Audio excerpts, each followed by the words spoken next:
We're also on the show looking at financial issues, and after 8 asking whether it's right to ask a higher power for more money in these difficult financial times. Going to be chatting to Pastor Chris Hand of the Christ Baptist Church. But for many, 2012 would be the year of debt, with many turning to their flexible friend to fund day-to-day living costs, and not just the luxury items.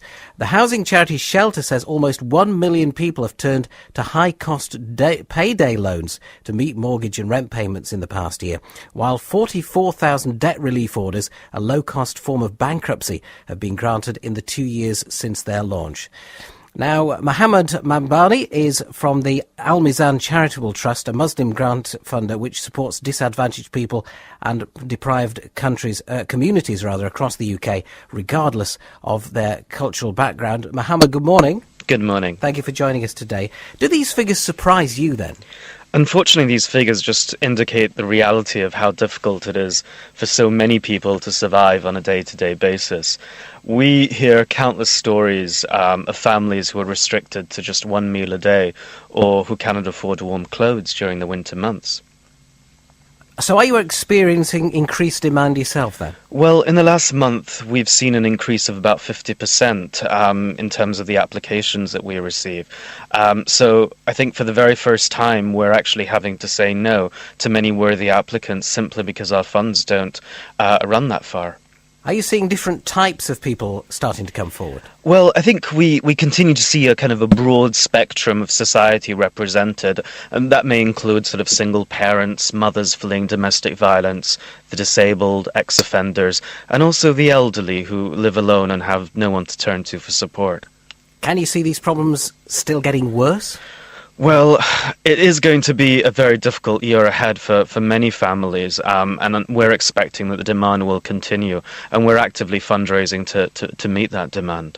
Now, your organisation supports disadvantaged people and deprived communities across the UK. You say regardless of their faith or cultural background. But as a Muslim organisation, do you apply the principles and ethics rooted in faith? Well, our faith is a real motivational factor in terms of the work that we do. We sort of see the Prophet Muhammad as a role model, and his goal to promote social justice and his encouraging of charity and looking after those in our local communities is very much an inspiration for us.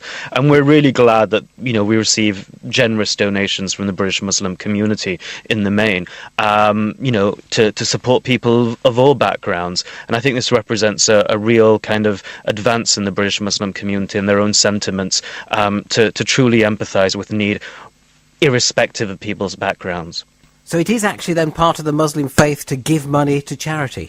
It's very much incumbent on Muslims to give charity. There are different forms of charity within Islam, and some of them are considered obligatory for practicing Muslims.